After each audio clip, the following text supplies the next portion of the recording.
C'est toujours un plaisir pour moi de vous tenir informés sur l'actualité nationale et internationale. À tous, bonsoir et bienvenue dans ce condensé de l'actualité de la semaine. Adopté par l'ONU en 1999, le 12 août de chaque année est consacré à la jeunesse.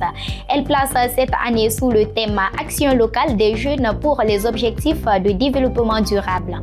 Notre rédaction s'est intéressée à cette journée. Les précisions, c'est dans ce journal. La préfecture de Kissidougou a vibré au rythme d'une sensibilisation s'inscrivant dans le cadre de la vulgarisation du projet de la nouvelle constitution, un événement qui a réuni les populations de cette partie du pays. Les échos, c'est dans ce journal.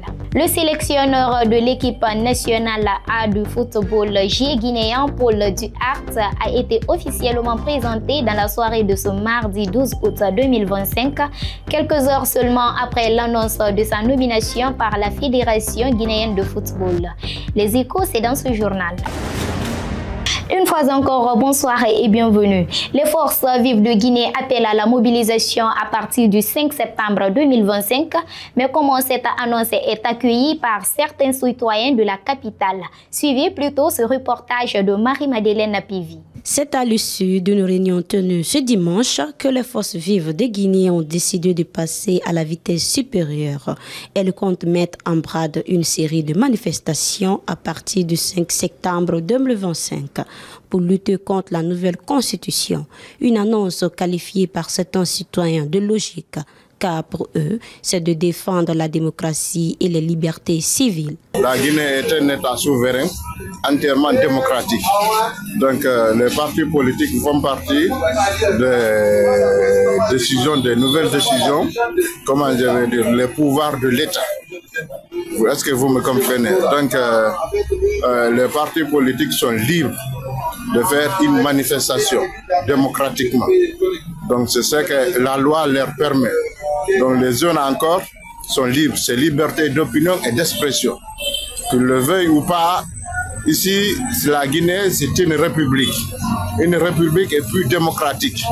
Donc un groupe ou bien la jeune ne peut pas venir ici dicter leurs lois. Quand il n'y a pas d'opposition, ce ne serait jamais un État ni un pays. Voilà.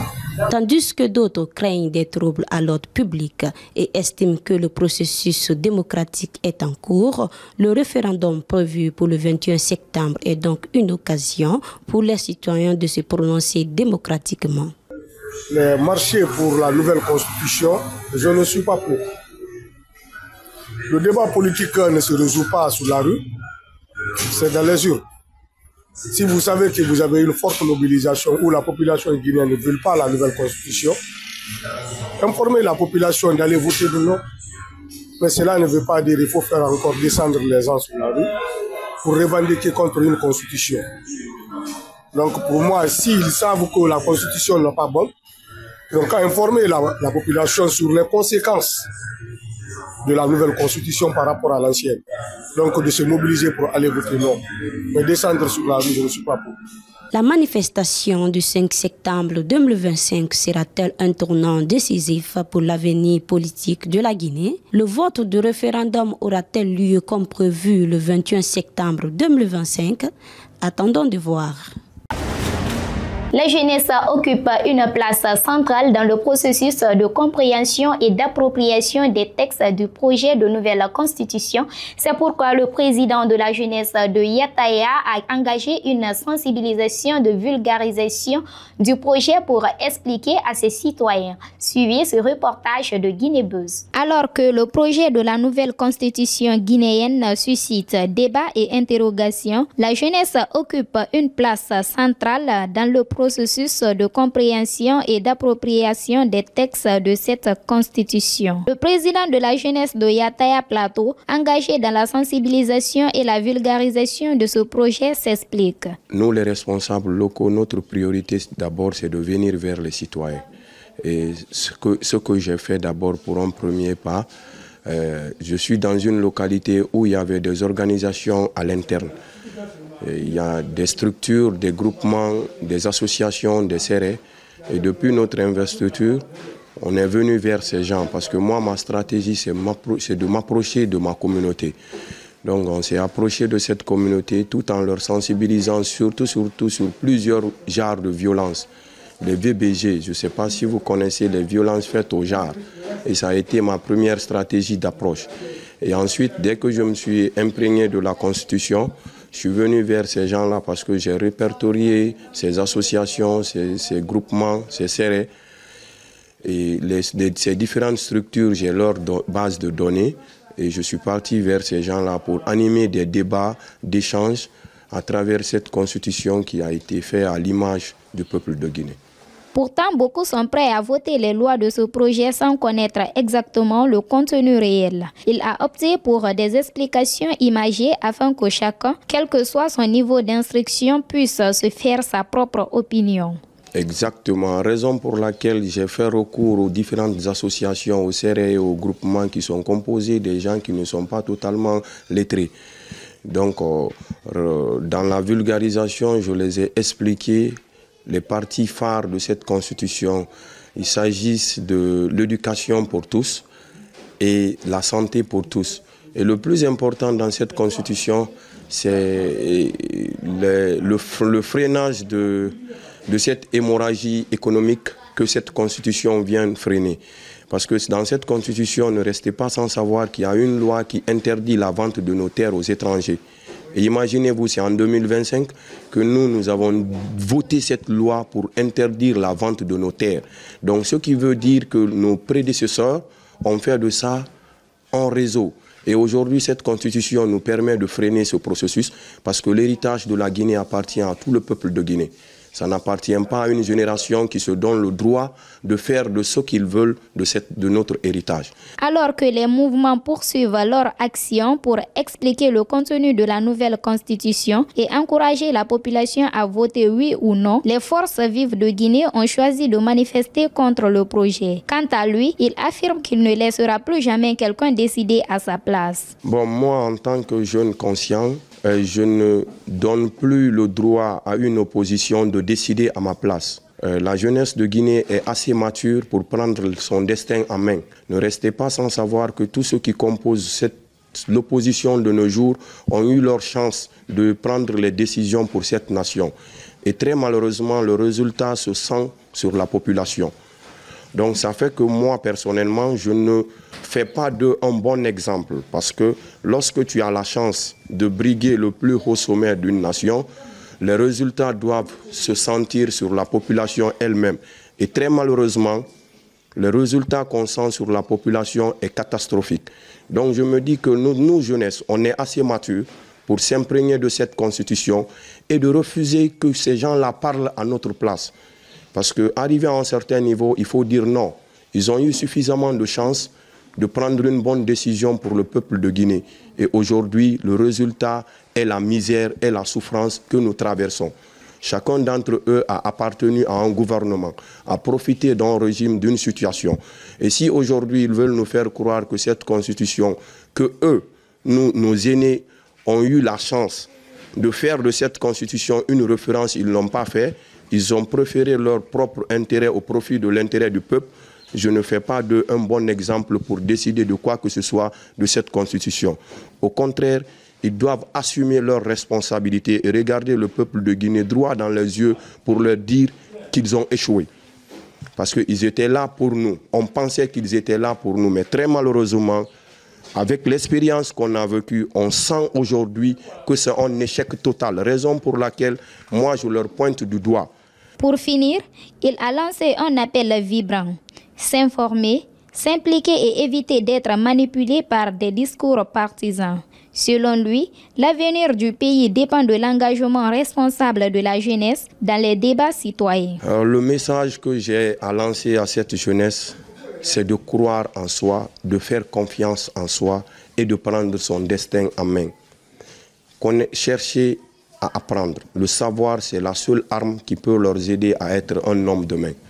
Et aujourd'hui, j'invite tous les jeunes à ne pas seulement laisser cette opposition leur faire croire qu'ils sont mieux placés pour décider de l'avenir, de leur avenir. La Guinée nous appartient tous. Et c'est grâce à cette diversité qui fera de nous un peuple en avance, qui fera de nous un pays en voie de développement. Il reste convaincu que l'avenir du pays dépend de la participation active de chaque citoyen et entend défendre son choix jusqu'au bout. Chaque 12 août marque la célébration de la Journée internationale de la jeunesse, une date instituée par les Nations Unies pour reconnaître le rôle essentiel des jeunes dans la construction d'un avenir durable. C'est le sens de ce reportage signé Marie-Madeleine Pivi. Cette journée dédiée à la jeunesse est une occasion pour celle-ci de s'exprimer et de s'affirmer. Plusieurs jeunes interrogés se disent prêts à entreprendre. Là, je gère une boutique. Les dire de prendre le boulot au sérieux, en fait, de faire quelque chose, de ne pas rester à la maison croiser des bras pour demander l'argent à chaque fois. Ils vont chercher leur argent. Mo kala ko wakilo ka woniri don acca innugol ko lando hadi dum do wada ko lando hadi dum do wada. Donc andi Allah ça dépend yimbe be no be wayri don ko nongo jonita be lando mabbe on quoi. Donc mo kala yaccu halugol dim piji don concentré no golla L'école n'est pas la seule route. Travailler ne veut pas dire être dans un bureau seulement. Les métiers qui sont généralement pas pris en considération sont les moyens de réussite chez beaucoup d'entre eux. C'est d'apprendre quelque chose dans la vie. Après l'école, si ça ne va pas, cherche à faire un métier, quel que soit le métier. Parce qu'il n'y a pas de sous-métier. Mais aujourd'hui en Guinée, tout le monde veut travailler dans les bureaux, alors que l'État ne peut pas employer tout le monde. Les jeunes refusent catégoriquement d'apprendre le métier parce que pour eux, le métier, ça dit qu'on ne gagne pas l'argent dans le métier. Alors qu'aujourd'hui, moi je me suis dit que je suis couturier aujourd'hui. Et c'est ce que la couture rapporte aujourd'hui avec l'émancipation de la couture. Vous voyez un peu partout dans les pays développés comme le Nigeria, le Ghana et la Côte d'Ivoire et le Sénégal, ils font beaucoup de bénéfices dans la couture. Alors qu'en Guinée, les jeunes de la Guinée pensent que la couture, c'est le dernier métier. Aujourd'hui, je suis là, j'ai plus de 12 à 13 personnes chez moi. C'est dans la couture là que j'arrive à survenir à leurs besoins et aux besoins de ma famille. Chaque jeune a un talent, un domaine dans lequel il peut exceller, se former, avoir l'idée de créativité et travailler dur afin d'être acteur de son changement. Le 15 août de chaque année est considéré comme une fête religieuse importante. L'Assomption désigne dans la tradition chrétienne, surtout catholique, la montée de la Vierge Marie au ciel, corps et âme à la fin de sa vie terrestre. C'est aussi un jour déclaré férié en Guinée. Marie-Madeleine Pivi pour nous en dire plus. L'Assomption de la Vierge Marie est une fête religieuse célébrée chaque 15 août par les chrétiens, majorité catholique. Elle commémore la montée au ciel de la Vierge Marie, mère de Jésus-Christ, après sa mort. Cette fête est l'occasion pour les fidèles de s'unir lors d'une messe spéciale consacrée à Marie, considérée comme un modèle de foi et de dévotion. La célébration de l'Assomption varie selon les pays. En Guinée, elle inclut souvent des processions, des messes particulières et des prières. Et à cette occasion, nous demandons à notre mère d'intercéder pour nous auprès de son fils qui est notre sauveur du monde. La messe d'aujourd'hui, c'est uniquement consacrée à la Vierge Marie. Je suis très heureux aujourd'hui de fêter la solennité de l'Assomption de la très sainte Vierge Marie sur cette paroisse. C'est une fête qui nous montre vraiment que Dieu il s'est penché sur sa servante et il a gardé cette promesse. Et c'est pourquoi il a préservé Marie de tout péché. Voilà. Et la conséquence de la mort, c'est le péché. Si la Vierge Marie a été préservée du péché originel, donc, et c'est normal de l'affirmer qu'elle est montée corps et âme au ciel. Donc c'est depuis 1950, par le pape Pie XII, que cette doctrine, le dogme de l'Assomption a vu jour. Et depuis là, nous avons commencé à célébrer, à louer l'élévation de la Sainte Vierge Marie dans son corps et dans son âme au ciel. C'est ça l'Assomption. c'est l'élévation de la très sainte Vierge Marie dans son corps et dans son âme au ciel. C'est cette reconnaissance que nous célébrons aujourd'hui. Bonne fête à tous, à tout le monde, et que la fête soit belle et bonne journée. Avec un impact significatif sur la foi, il est impossible de ne pas assister au culte, moment de rencontre, de célébration, de prière, de louange et d'adoration. La fête de l'Assomption est une grande fête dans l'Église catholique. C'est la montée de la très sainte Vierge Marie au ciel. Et cette montée constitue pour nous un renforcement de notre foi que nous vivons tous les jours. Et la Vierge Marie a une place prépondérante dans notre vie. C'est un modèle pour nos mamans. Nous faisons recours à elle pour qu'elle nous exauce, pour qu'elle apporte nos intentions à son Fils bien-aimé, notre Seigneur Jésus-Christ, qui va certainement nous exaucer. Et c'est pourquoi la prière à la Vierge Marie est renforcée et rendue très solennelle à la 15 août, à la fête de l'Assomption.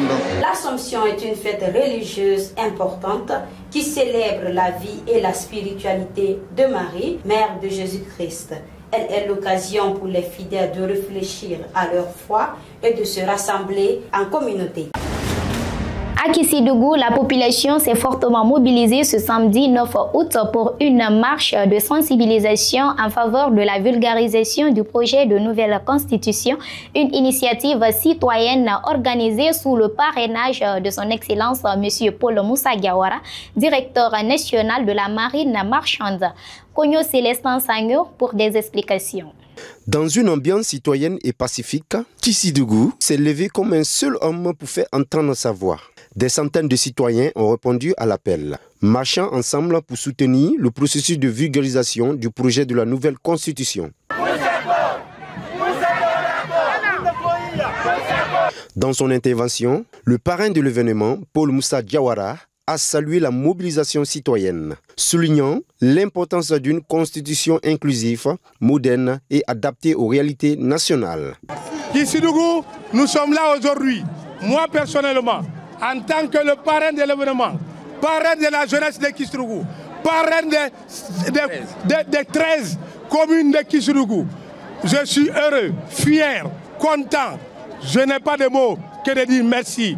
La vulgarisation qui nous rassemble aujourd'hui porte sur des éléments nouveaux. Une vulgarisation qui porte sur les femmes, sur les jeunes, sur la liberté, sur la démocratie, sur le contenu local, sur la gratuité de l'éducation, sur la gratuité de la santé. Aujourd'hui, les femmes, sur net, toutes les listes électorales, les femmes, désormais, avec le projet de nouvelle constitution, seront représentées à 30% de toutes les listes électorales de la République guinéenne. C'est une avancée majeure, c'est une avancée significative. La santé, c'est plus que tout. La santé, c'est plus que l'argent, c'est plus que l'or, c'est plus que le diamant, c'est plus que le pouvoir. Le projet de nouvelle constitution prévoit la gratuité de la santé pour tous les Guinéens, de Conakry à Yomou, pour les paysans, pour les commerçants, pour les administrateurs, pour les fonctionnaires, pour tout le peuple de Guinée. Cela est une avancée majeure et significative. Aussi, l'inscription obligatoire des enfants, de nos enfants, filles, garçons, c'est désormais obligatoire de la première année jusqu'à l'âge de 16 ans. C'est obligatoire. Ça veut dire que si vous n'envoyez pas votre fille, votre garçon à l'école, ça devient un délit. C'est pour lutter contre l'analphabétisme. Autorités locales, leaders communautaires, jeunes et femmes ont tous répondu à l'appel, témoignant ainsi d'un engagement fort en faveur de la réforme institutionnelle en cours. Nous avons la joie et la grande fierté de rassurer monsieur le parrain de l'événement, de l'engagement de la population pour la prévention de la paix et la quiétude sociale, mais aussi pour voter oui à la nouvelle constitution le 21 septembre 2025.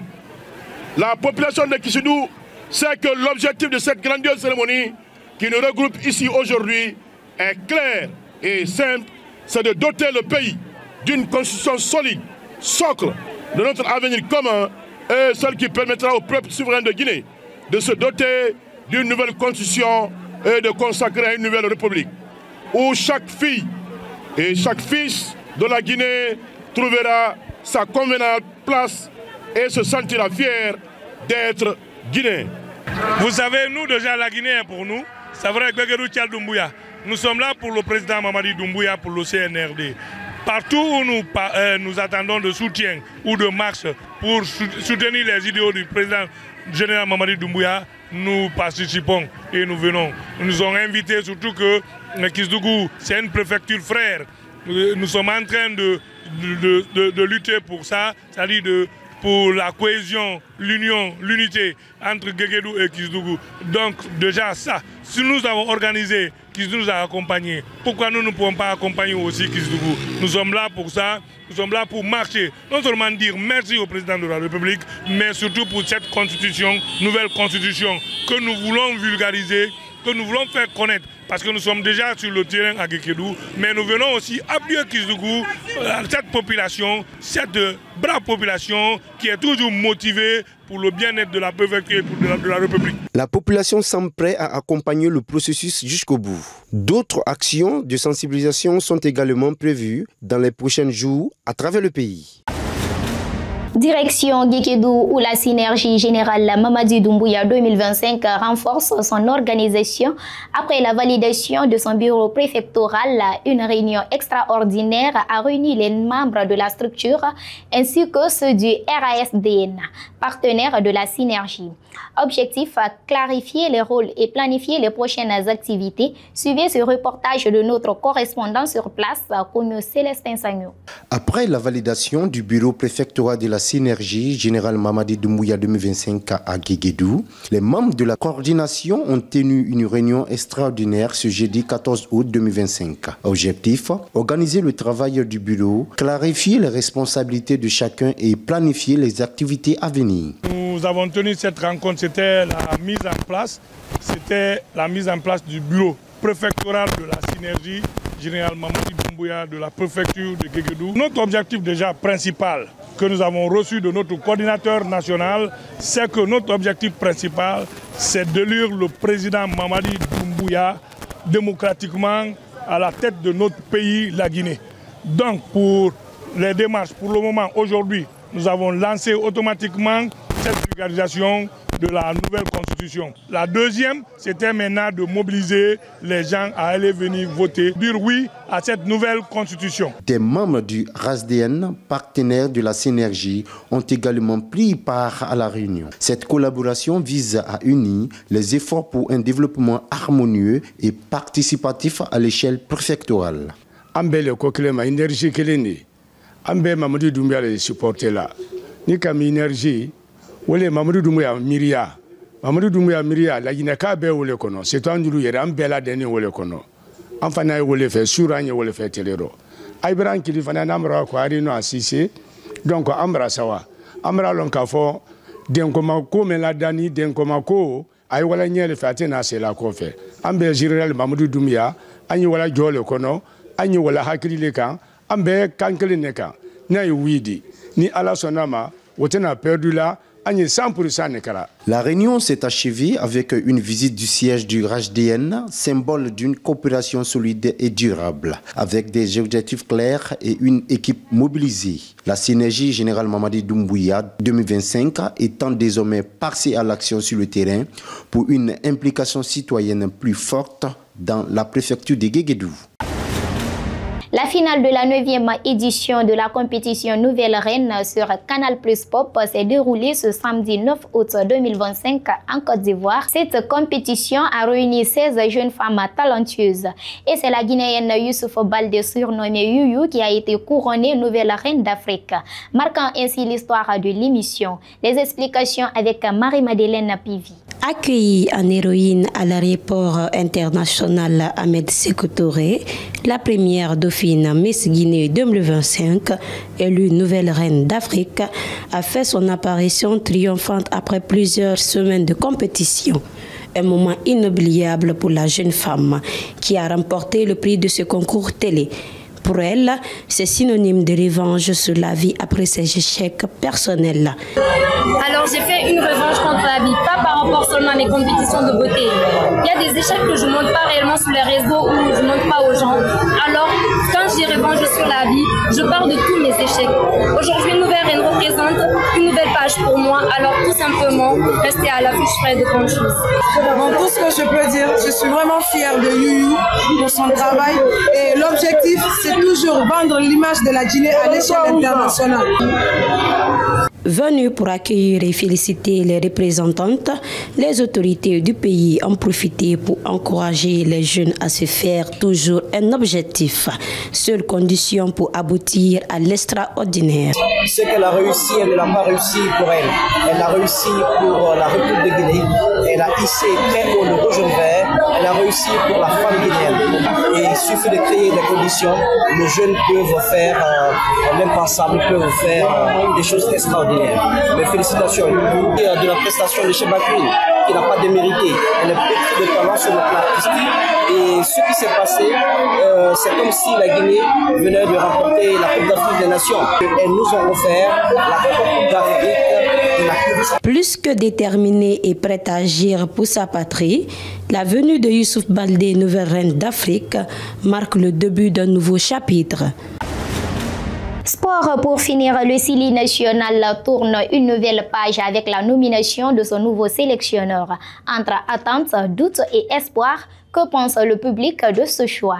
Doussou Kourouma est allé à la rencontre des citoyens pour recueillir leurs réactions. Suivi. La Fédération guinéenne de football a procédé ce lundi à la présentation officielle de Paolo Duarte comme nouveau sélectionneur de l'équipe nationale A de Guinée. Cette nomination suscite des réactions sur le terrain. Certains citoyens félicitent l'équipe dirigeante pour ses choix, soulignant l'expérience du nouvel entraîneur et exprimant l'espoir qu'il apportera des améliorations à l'équipe nationale. C'est une bonne initiative venant de la Fédération guinéenne de football et du ministre des Sports, parce que sachant que c'est un monsieur qui a un passé vraiment glorieux et un espoir qui va apporter ce qu'il a apporté aux autres nations, qui va nous apporter encore plus que ce qu'il a apporté aux autres nations. C'est une bonne nomination parce que c'est un entraîneur qui connaît l'Afrique, qui connaît les équipes nationales africaines. Si aujourd'hui le choix de la Guinée est tombé sur lui, on doit accepter et on doit lui soutenir. Cet entraîneur insiste sur l'importance de se concentrer d'abord sur le championnat national et de sélectionner les jeunes talents locaux. D'abord, il faut s'adapter au football guinéen. Et le football guinéen, c'est de comprendre d'abord le football guinéen. Ce n'est pas seulement de s'orienter aux expatriés, c'est de comprendre, de regarder le championnat guinéen. Quel joueur peut aussi aider l'équipe nationale? Parce que quand on regarde, à chaque sélection nationale, il n'y a pas un joueur local. Tous les joueurs viennent de l'étranger. Même si le joueur il est à l'étranger, il joue dans un championnat qui est un peu bas, mais on préfère le faire appeler que d'appeler un joueur qui a peut-être fini ici, meilleur joueur du championnat ou meilleur buteur du championnat. Certains estiment que si le nouveau sélectionneur bénéficie de temps et de liberté pour mettre en place sa stratégie, il pourra améliorer les performances de l'équipe et ramener des victoires après plusieurs échecs. À chaque entraîneur a son plan de travail et si je peux dire, si la fédération lui donne le temps de travailler, sans l'empêcher, on lui donne le temps de travailler, je crois que c'est un blanc, il a l'expérience, il a entraîné beaucoup de clubs, il a entraîné beaucoup d'équipes, donc il peut amener quelque chose pour nous. Nous avons fait beaucoup de temps sans victoire. La venue du coach, ça doit nous remporter déjà une coupe, parce que nous attendons beaucoup à la victoire en fait. Cet autre encourage le nouvel entraîneur à travailler avec engagement et rigueur pour améliorer l'équipe. D'éviter l'affinité envers les uns et les autres parce qu'il est là aujourd'hui. On connaît le football guinéen. Il y a des gens qui peuvent venir, qui sont même dans la boîte, qui peuvent dire que tel est mon neveu, tel est mon cousin, tel est mon frère. Donc d'éviter ça pour qu'il puisse évoluer. Entre félicitations et attentes, les citoyens guinéens se montrent confiants et espèrent que le nouveau sélectionneur saura transformer ses attentes en résultats concrets pour le Sili national. C'est tout pour ce condensé de l'actualité de la semaine. Aimables téléspectateurs, merci à vous de l'avoir suivi. Restez connectés sur Guinée Buzz. Les infos continuent sur nos plateformes digitales Facebook, LinkedIn, TikTok, Twitter et Instagram. Prenez soin de vous. Au revoir.